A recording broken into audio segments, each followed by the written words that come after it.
Penguin Random House Audio presents The Grey Bastards by Jonathan French. Read for you by Will Damron. Chapter 1. Jackal was about to wake the girls for another tumble when he heard Oates bellow for him through the thin walls of the brothel. Ugly, early sunlight speared through the missing slats in the decrepit shutters. Jackal jumped from the bed, shaking off the entangling limbs of the whores and the last clouds of wine swimming in his head. The new girl slept right through, but Delia groaned at the disturbance, raising her tousled red locks off the cushions to squint at him with naked disapproval. "The fuck, Jack?" she said. Laughing quietly, Jackal hopped into his breeches. "There was a large bowl of porridge calling my name." Delia rolled her bleary eyes. "Tell that big thrice to hush and come back to bed." "Would that I could, darlin'," Jackal said, sitting on the bed to pull on his boots. "Would that I could." He stood just as Delia's fingers began to coax at his back. Not bothering to find his brigand, Jackal snatched his belt from amongst the girl's discarded garments on the floor, buckled it on, and adjusted the fall of his tulwar. He could feel Delia's eyes on him. "Hells, you are a pretty half-breed," she said. The sleepiness was gone from her eyes, replaced by a well-practiced look of hunger. Jackal played along, purposefully flexing as he gathered his hair back and tied it with a leather thong. Giving Delia a parting wink, he threw open the door and hurried from the room. The corridor was dim and abandoned, still clinging to the bleak stillness of dawn. Jackal walked through to the common room, not breaking stride as he stepped around the pitted tables and overturned chairs. The sour stink of spilled wine and sweat were all that remained of the night's revels. The door leading outside was cracked, the bright, intruding light already promising a sweltering day. Jackal stepped into the morning glare, clenching his jaw and eyelids against the assault of the sun. Oates stood by the well in the center of the yard, the slabs of muscle on his broad back shining with water. Jackal jogged up and stood beside his friend. "Trouble?" Oates lifted his chin slightly, pointing with his spade-shaped beard down the dusty track leading to the grounds. Jackal followed his gaze and saw the shimmering shapes of horses approaching. Putting a hand at his brow to shield his eyes from the sun, he looked for riders and was relieved to find them. "Not horsecocks." "No," Oates agreed.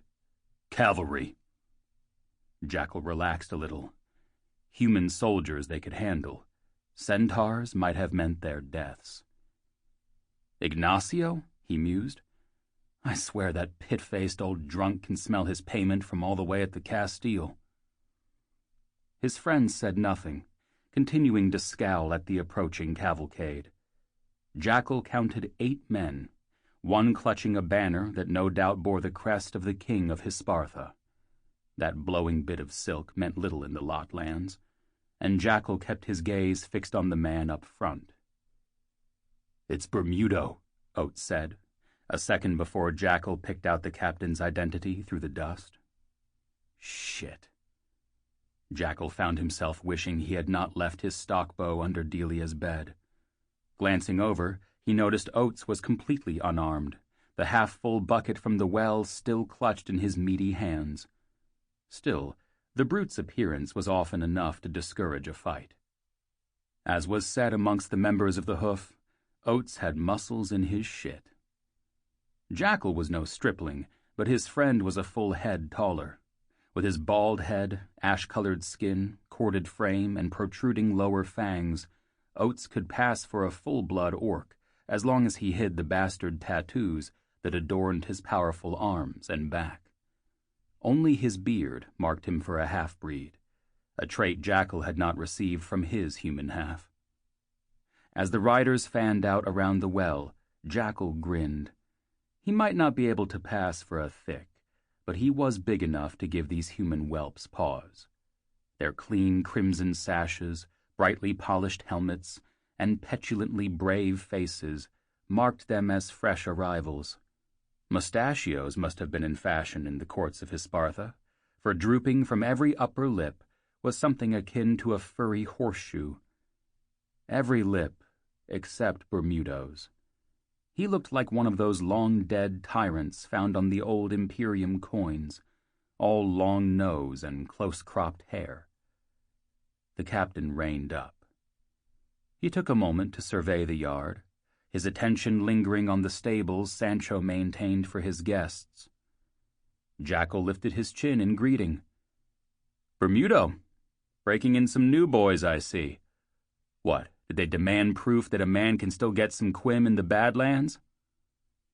"How many are with you, bastards?" It was an offhand, almost lazy question, but Jackal did not miss Bermudo's concern. "Not here to ambush you, Captain." "That is not an answer." "Certain it is." Bermudo turned to catch the eye of one of his riders and flicked a finger at the stables. The chosen cavallero hesitated. "Go check the stables," Bermudo said, as if instructing an idiot child. The man snapped out of his puzzlement and spurred his horse to the west side of the yard. His compatriots watched his progress. Jackal watched them. All held demi-lances and round steel shields, with scale coats for further protection. 5 of them had grown tense, betrayed by the tautness in their reins. The last one looked bored and produced an overwrought yawn. The errand runner had dismounted, tied his horse to the post, and now strode into the stables. A moment later, Sancho's stable boys stumbled sleepily into the glare. The cavallero followed not long after. 3 hogs and a mule team, he reported when he rode back. The team belongs to 3 miners, Jackal told Bermudo. From Tradria, I think. They're not here to ambush you either. No, Bermudo said. They have dispensation to prospect in the Amphora Mountains. I know because I issued them the writ. You, however, have no such dispensation. Jackal looked at the empty surrounding sky with awe. Oates, did Sancho's place get spirited into the Amphoras while we slept? The peaks look smaller than I remember, Oates said. Invisible, even. Bermudo remained humorless. You damn well know my meaning. We do, Jackal said. And you damn well know Captain Ignacio allows our presence here.